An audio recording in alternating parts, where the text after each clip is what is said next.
your website stinks and what to do about it.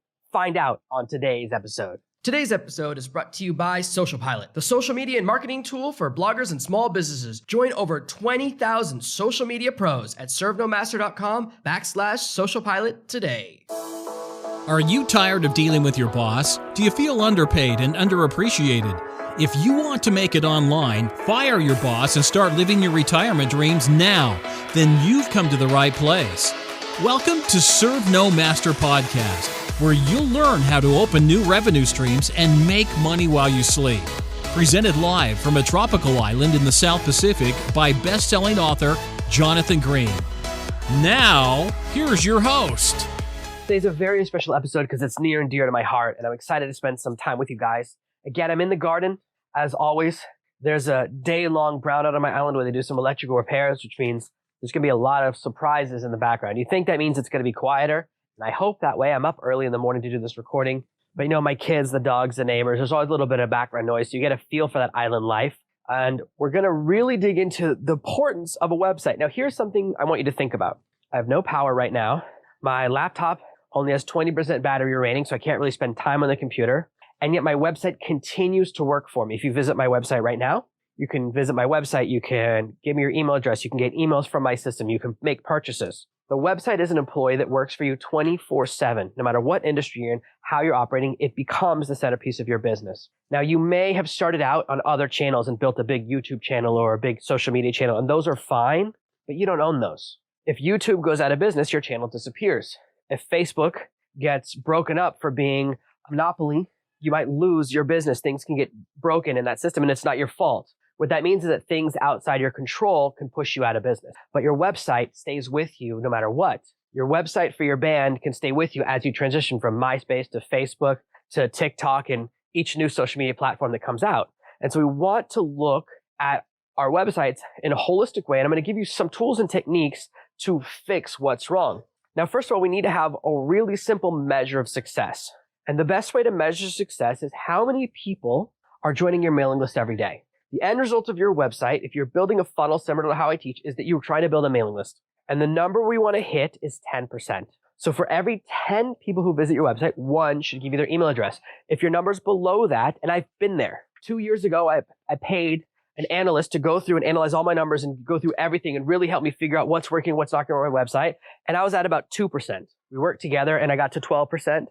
And I've stayed above that throughout working on my website. Now, for the past year, we've done a lot of major changes. Eventually, my numbers collapsed as far as opt-in rates because of an update that got pushed by the backbone of my website.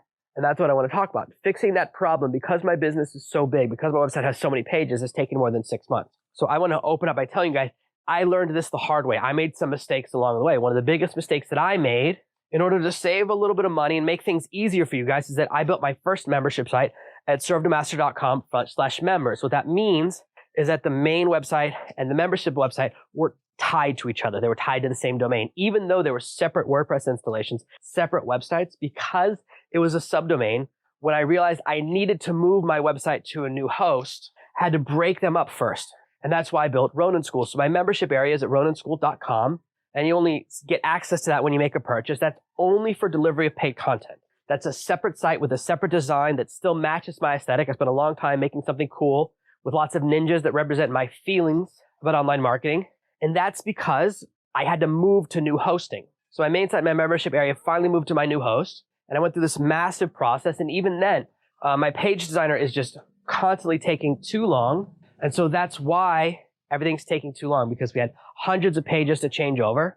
And basically it boiled down to Thrive Themes has a lot of problems in it. We've been dumping Thrive Themes. It's taken 6 months to rip Thrive Themes out of my website. We're still not all the way done.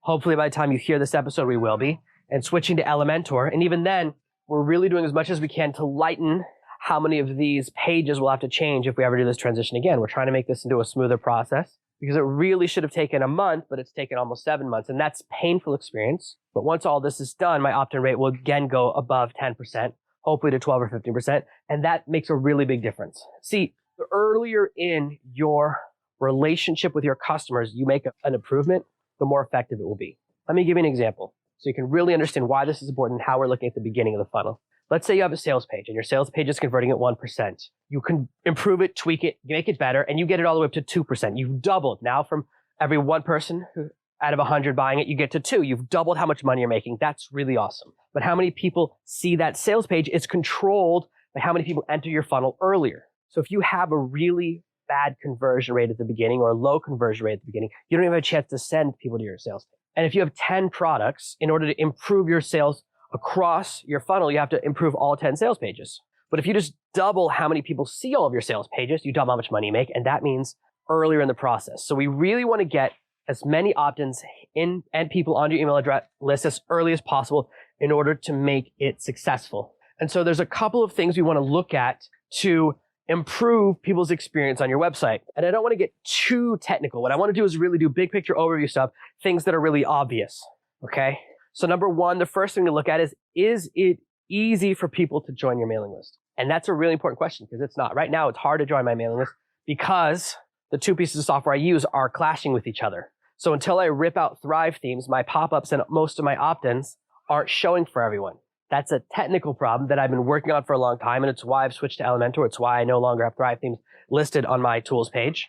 And if you look, I'm not the only person who's stopped recommending them over the past couple of years. They got too many plugins, too big, too many updates, too bloated.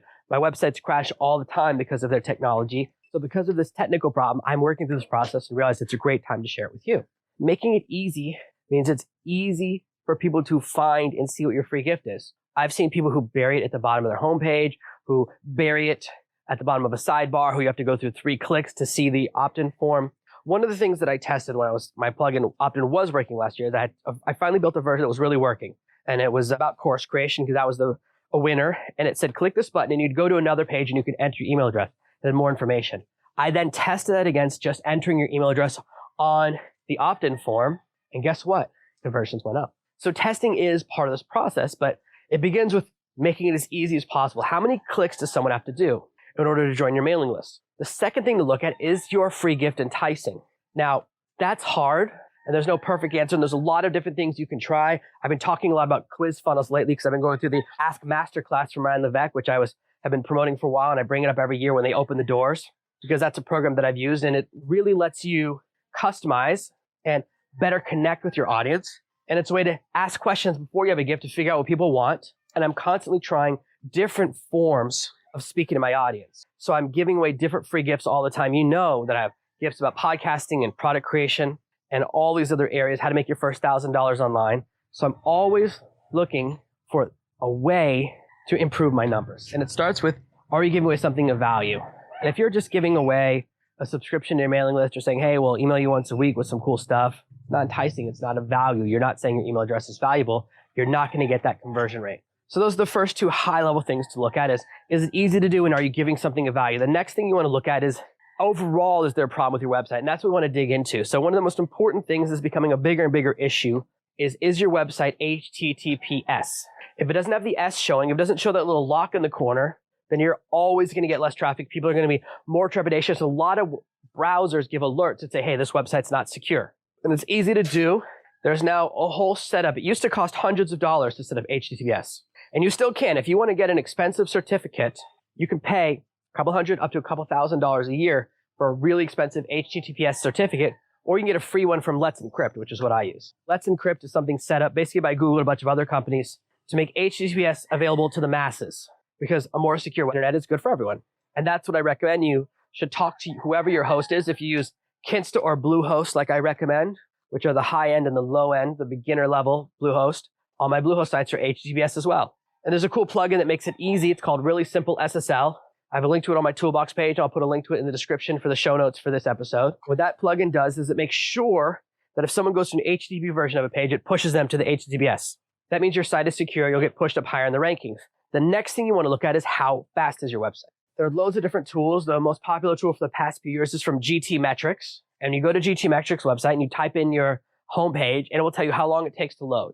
Now, this is another area where I've been improving. So before, if you've been with me for a while, I used to recommend a different host before Kinsta. They were too slow. There were problems with my membership area and they couldn't keep up with the changes. They couldn't keep up with how fast we were growing. So we moved to Kinsta and immediately we saw a 30% increase in how fast our website loaded. What that means is that I started getting more traffic, higher rankings, because think about this. When you visit a website, how long are you willing to look at a blank page? For most people, the answer is 2 to 3 seconds. So if you go to GTmetrix and it says, oh, it's taking your website 8 seconds to load, you have a problem. And I've had that problem before. Every time I can lower that number, even if it's by 1/10 of a second, I'm constantly doing that. And there's loads of technical things you can do down the path of speeding up your website. What we're trying to do here is diagnose the problem first. So if your website's under 3 seconds, you're probably okay, but it's something you can work on down the line. And also GTmetrix gives you a whole list and it goes, oh, this is what's causing the problem. And it will tell you the problem, and it's often they're easy to fix. Some of the things are really, really quick fixes. So once you have a website that's loading fast and easy for people to opt in, and there's a really good gift, and it's SSL so they feel secure, so it's safe, then it comes down to a more important question. We start to get into the real thing, which is the website as a whole. Does it look nice? Now, it's very tempting when you're starting out to cut corners with the design of your website. Now, if you're going to use a free theme, do not download it from any source other than the WordPress directory. If you go to wordpress.org, they have a directory of themes that have all been scanned by them to make sure that they're clean. It's very tempting, and I do recommend some things from Theme Forest. I use their Graphic River section to download graphics. I use Photodune from them. The problem with themes from Theme Forest is that most of them have security flaws. I have a friend who's always posting updates about security flaws and stuff, and that website you can pay $20, $30, $50 for a theme, and you'll find there's a security flaw in it. And it could be something that's giving up your password, that's stealing data from your visitors, that has hidden links back to the owner's website, so they're getting free backlinks from you, which is damaging your website's reputation. A lot of those things can be happening. Or your website, it can just be too ugly. Now, this is an advanced thing, right? This means you already have your website built and you're going to the next level. This isn't for phase 1, this is phase 2, because my first website was ugly. So what we're doing is an 80-20. So the first 80-20 is get up a website. Ugly is better than no website, okay? Once you have your website running, then it's about improving it, which I'm still doing. I've been running Serve to Master for 7 years now. I'm still constantly making improvements. We're repairing blog posts that are 5 and 6 years old to give a better experience, to make them load faster, to have updated content for 2020 and 21, to add in updated images, because I've been through 4 themes. So originally I was running my website on a theme called Optimize Press 2, but Optimize Press 2 is so paranoid. It's the most paranoid theme you can have. Every single time someone visits my website, before the website loads, it sends a message with my API key that says, hey, does this person still have an active license? They don't check it once a day. They end up checking it multiple times per minute. If I have a traffic spike, they'll send hundreds or even thousands of tests per second. Is it still active? Is it still active? Is it still active? It's literally the most annoying thing you could do in real life. Imagine if you owned a small market and every time someone walked in your front door, the security guard said, hold up, I need to call and see if the rent has been paid for this month. Of course, you'd start losing customers and it slows down your website. So that's why I stopped using Optimize Press. Their paranoia made me jump ship. That's why I switched to Thrive themes. And Thrive themes started having problems slowing things down and causing problems. So I moved away from them. So when it comes to starting out, well, what do I recommend? There's a couple of themes that are good for beginners, and I'll post them in the links below. And I want you to know, my site right now, I've switched, and it's all built around a theme called WP Astra by Brainstorm Force. It's a company that I like. I use a lot of their tools right now. Hopefully they'll continue to be good. I'll try and update below this post if they're no longer good. They're a little bit more expensive than the ones I recommend, but they're very fast and clean, and it's easy to set up. So there's a lot of things that make it easy to have a good design. They have a whole bunch of pre-designed templates you can choose from. They go, oh, do you want this look or that look or this look or that look? So more powerful themes have a lot more options. They can be a little bit overwhelming. They have a lot of stuff to help you start as a beginner. You go, oh, you know what? I want a site for a dentist, or I want a site for the blog. Here's 10 blog choices, and you choose ones that fit you. There's also some good themes called Socrates and Thesis. These are both ones I recommend. I'll put the links below. I'm trying to give you options in about the $50 range. When you upgrade beyond a free theme and go to the paid range, $50 is about what you need to spend in the current market. So it's not crazy. It's not overwhelming. It doesn't need to be the first expense you make, but if you're 6 months or a year in, it can start to make sense as you have certain amounts of traffic. So when you have a site that has good architecture, the other pieces start to fall in place. There are certain things that if we try and build a website ourselves, we get wrong, like how far apart different lines are and how wide a blog post should be versus a sidebar and all of that stuff. It's complicated and hard. You don't need to know all of that stuff. What we're trying to do is build a website that's simple and easy. Another thing to think about is the images you use on your website. A lot of people out there, including people that I know, love to steal images, but you always get caught. And it can be really, really damaging, especially if it's someone's a professional photographer. You do a Google search, you see an image you like, you put on your website. They can say that you owe them thousands of dollars, and often they'll win. It's not worth the effort. Now, this doesn't mean that you have to use paid images. I use 123RF. and I'll post links to some other cool platforms that have, affordable licenses for images, because I know it can be expensive, and I certainly couldn't afford at the beginning. There's also some cool places like Pixabay that give you a lot of free images to choose from. You just have to make sure on those platforms that it's an image of a copyrighted character, which can be really hard. I wrote an entire blog post about this. I was talking about book covers, but I wrote this post for Kindlepreneur. It was all about how you can use an image from one of those sites and not realize it. Like if it's a picture of Batman, Pixabay will let it put it up because the person who took the photograph doesn't claim a license. That's because they can't, because it's a photograph of copyrighted material. So the photograph isn't copyrighted, but the content is. So that's something you want to watch out for. Just make sure it's a picture that's not of something that has its own license, that's recognizable as a thing. And you also want to think about consistency. As I've been building my site over the past few years, I only changed with the third version of my site to the comic book style you see now, to where I started using this specific style. It wasn't originally my idea. It was actually an idea of someone who was designing my site for the third time. I was actually going to model, to be very specific with you, I saw a website from Australia for over 40 women's fashion, and I really liked it. It was a clean design. I said, I want to replicate that. That was the website that gave me the idea for building a Facebook group, the tribe, which I've spent years building. It all came from that moment. That specific site gave me two really good ideas because I'd heard an interview with her. I said, oh, that sounds really interesting. I looked at her website, saw it was really cool, and she had a really good explanation, and been down that path quite a long time. But then once we went through, my designer said, I've got a different idea. Let me show you something. And she showed me the last version of the website, which I had up for about 2.5 years. The new version, the 2020 version, is even a deeper iteration. Now, why? Because some people do push back. Sometimes people see my website design and they go, Jonathan, what are you doing? I don't like it. Or I don't like that font. And most of the people who tell me that stuff don't have a central website. They just have a product or they have certain things. It's not other bloggers. Now, there's a lot to be said for a clean design and a sleek design and looking futuristic. But when you're on my website, you're never unsure. That's my branding. You know, if you see certain colors, if you see a certain 1940s Dick Tracy comic book aesthetic, you know whose website you're on. You might not know exactly what I look like unless you watch a lot of my YouTube videos, but you know what my cartoon version looks like because I put that everywhere. And this began because I found a specific designer on the stock photo sites I used, and I realized I was using his images over and over again. And so that became the core of my aesthetic, this particular person's design style, which now I've had other artists replicate as they do drawings of me, as they do drawings of Paris. If you watch some of the dual pair podcast episodes where it's me and Paris on YouTube, you'll see the slide of Paris holding a koala that was drawn by my team at Design Pickle, by my artist there. It was built on that aesthetic. So even if it's a picture of Paris, you go, oh, this is the Servant Master site, because that's our aesthetic. We've created a design or a style that's consistent. What you want to watch out for is images that are distracting or that are off-putting. A lot of times we put images we like without really thinking about it. And this means bright colors, clashing colors, distracting. I have certain rules for my team when it comes to images. Number one, we almost never use photographs. We almost always use drawings or vectors. Why? Because my site is all drawings. That's my aesthetic. Number two, I don't use images with words on them. That's a distraction.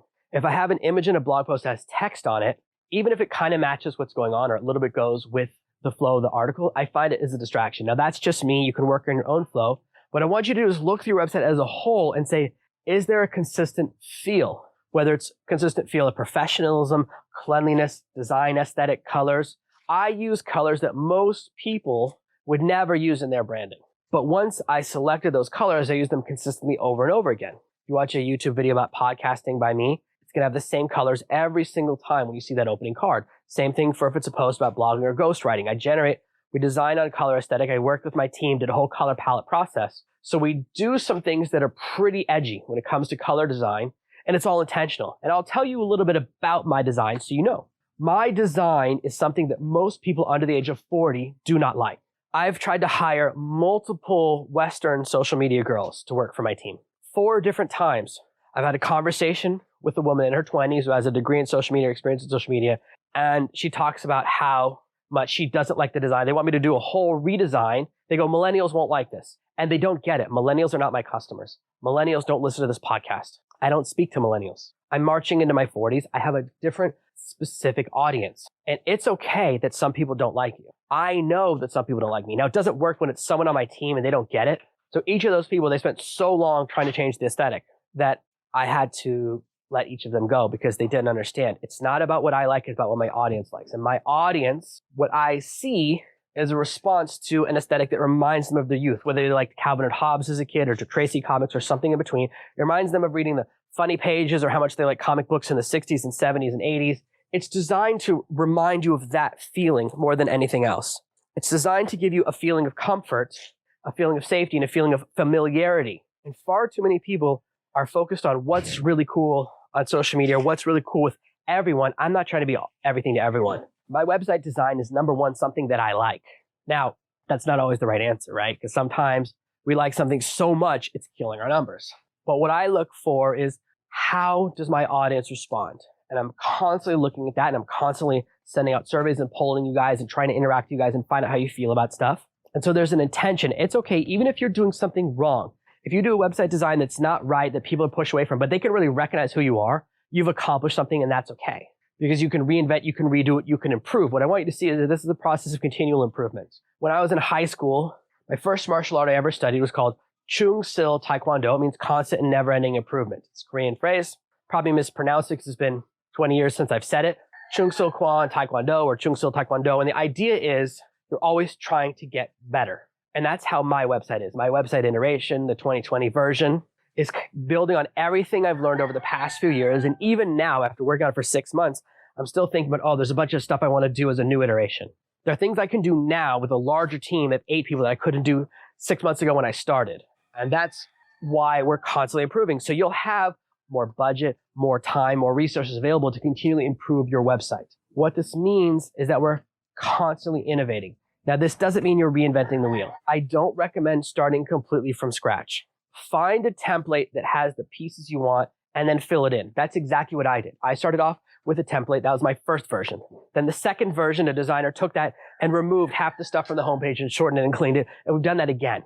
We're constantly shortening our pages to clean up our messaging and add in consistency and send people into the right process to make it easier to navigate. I know how to do a lot of stuff online because I've been doing this for a decade. But if I put a list of everything I do online on the homepage, it's overwhelming. I used to list 30 things that I can teach you how to do. Too much. Might be true, but the last thing you want on your website to say is, Jonathan Green, jack of all trades, king of none. And that was the message it was sending. So absolutely, when you choose one of these templates, one of the WordPress themes that I recommend, find a template or find a website you want to model. You can choose my homepage, that's fine. Or you could choose someone who's more in your space who you really like the design and go, okay, I want to look like this. These are the sections they have. And here's how I'm going to make my sections look really good.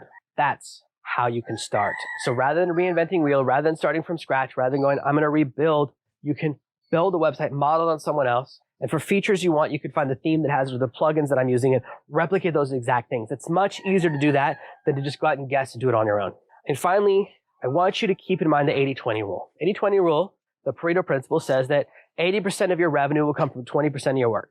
And sometimes I merge this in my head with the law of diminishing returns. Like at a certain point, you're spending too much time improving your website, improving your website, improving your website. So I redo my website every year. I was doing it every year for a while when it took a month. Now that it takes so long, I do it every 2 years. Maybe it'll move to every 3 or every 4 years. So I do it when it starts to push down and it starts to become so slow, it's a problem. And I learn and improve, and I realize I need to keep my 2 domains separate. I need to pull out this technology that's slowing me down.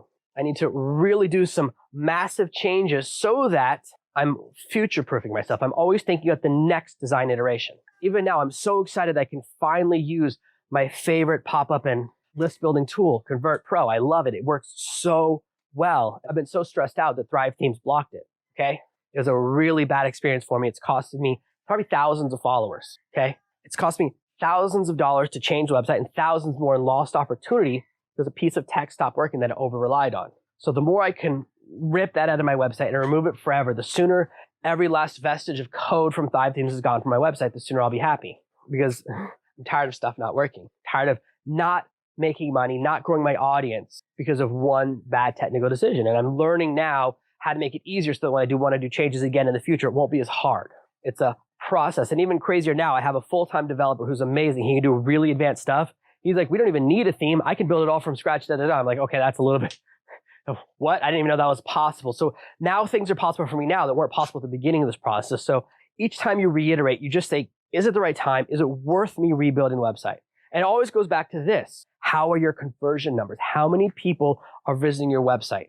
Improving your speed, improving your security, those will increase how many visitors you get to your website. Doing better SEO.